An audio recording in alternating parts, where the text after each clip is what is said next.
Hola, ¿qué tal? ¿Cómo están? Espero se encuentren muy bien.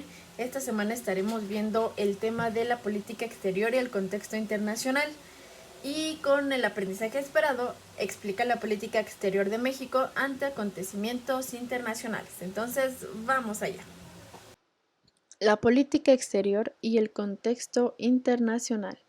Aprendizaje esperado explica la política exterior de México ante acontecimientos internacionales. El primer tema que veremos es México en la Primera Guerra Mundial.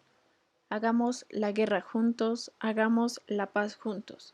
Ese fue el mensaje que Arthur Zimmermann, ministro alemán de Relaciones Exteriores, envió en enero de 1917 al gobierno mexicano de Venustiano Carranza.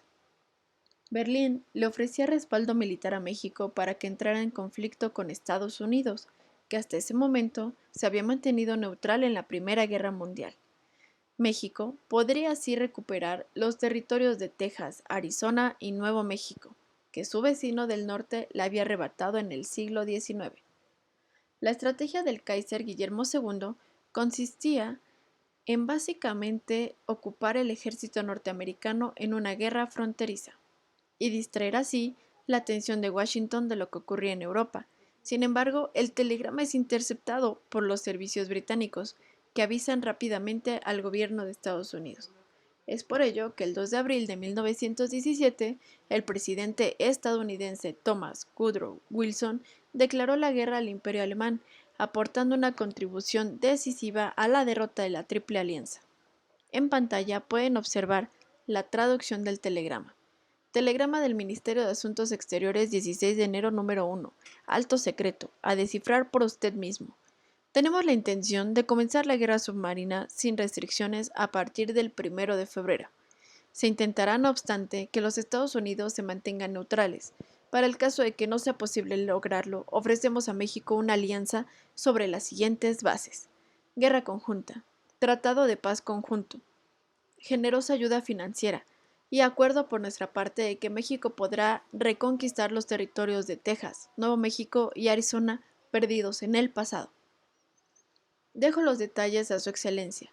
Sírvase usted comunicar lo anteriormente dicho al presidente en el más absoluto secreto, tan pronto como la declaración de guerra contra Estados Unidos sea algo seguro, y sugiérale que invite inmediatamente por iniciativa propia a Japón para unirse y que haga de intermediario entre nosotros y Japón.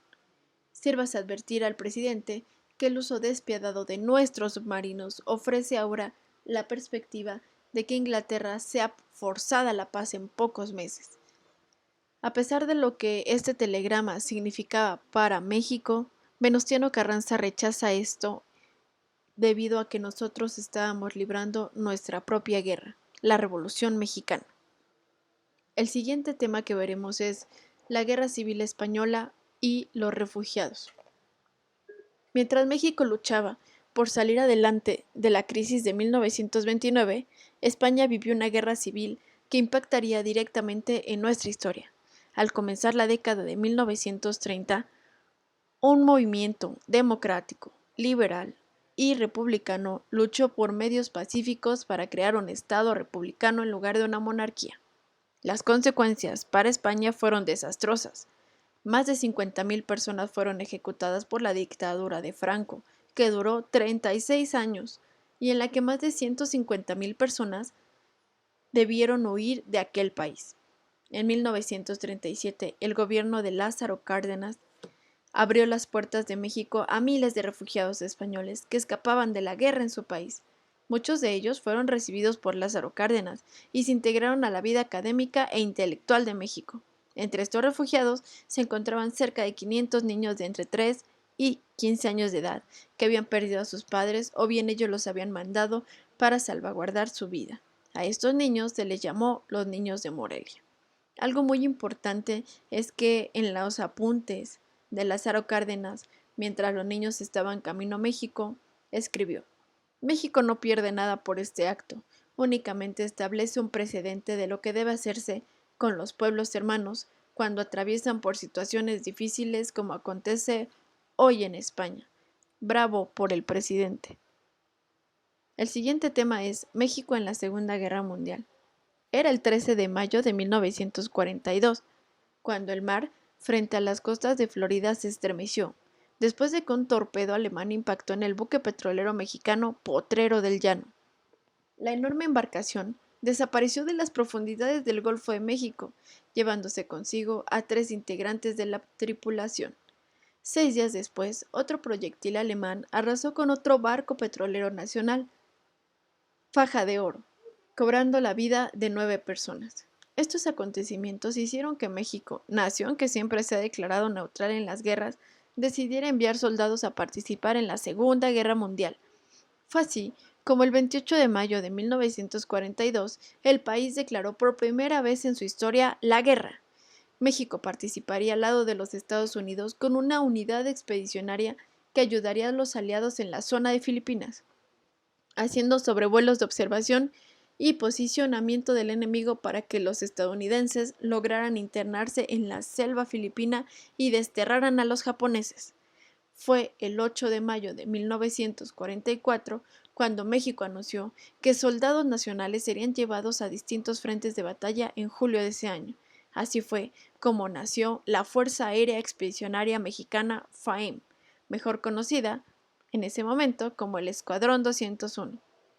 Bajo su nombre de combate Águilas Aztecas, los mexicanos fueron despedidos del país con flores, abrazos y palabras de aliento, y tras ser entrenados por Estados Unidos, los 30 mejores pilotos se unieron al grupo número 58 de la Fuerza Aérea Estadounidense, a cargo del general Douglas MacArthur en el Pacífico. A ellos se sumaron 268 integrantes del personal de tierra. Tras la rendición del ejército japonés en septiembre de 1945, el Escuadrón 201 regresa a México triunfante, donde Ávila Camacho lo recibe con todos los honores y el reconocimiento de la Fuerza Aérea de Estados Unidos y Filipinas. Fue el 18 de noviembre cuando una multitud los recibe en la capital del país. Así es, el Escuadrón 201 es muy importante para México, son 300 hombres los que fueron a luchar y lucharon durante 7 meses muy importantes. Apoyamos por primera vez México a los demás países en la guerra. El siguiente tema es ingreso a organismos internacionales. Una de las enseñanzas que nos dejó la Segunda Guerra Mundial fue la urgente necesidad de crear organismos internacionales que regularan las relaciones entre las naciones. Si ustedes bien recuerdan, ya se había comenzado este tipo de ideales con la Liga de las Naciones. Sin embargo, obviamente, por obvias razones, no funcionó y es por ello que se crea la ONU.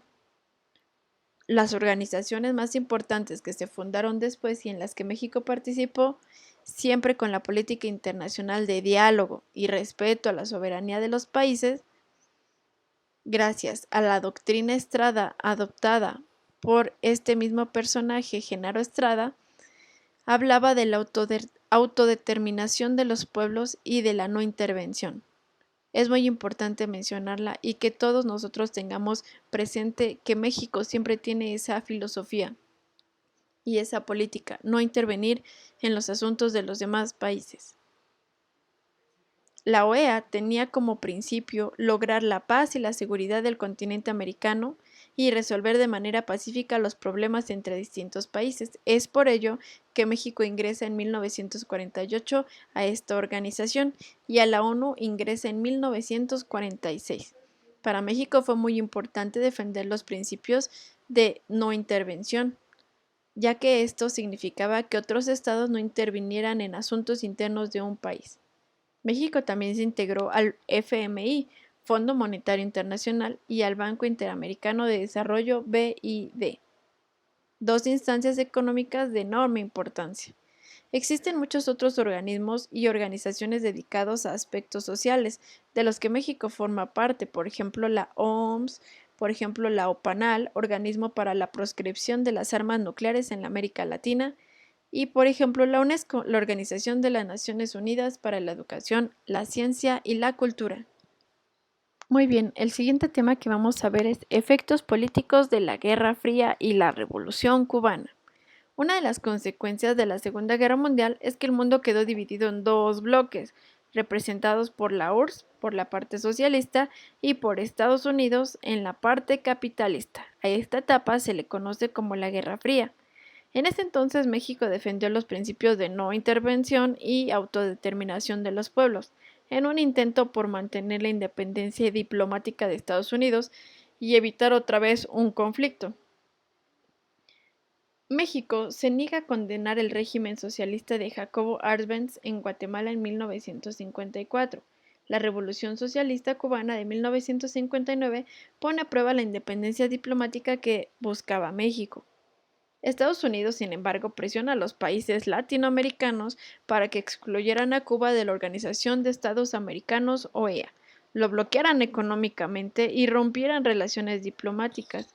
Muchas ideas de la Revolución cubana influyeron en los grupos guerrilleros mexicanos. Esta revolución terminó en enero de 1959, cuando los revolucionarios Fidel Castro y Che Guevara derrocaron la dictadura de Fulgencio Batista. Los objetivos de los revolucionarios fueron la reforma agraria, la nacionalización de la economía, de la propiedad, de la enseñanza y la instalación de un régimen socialista.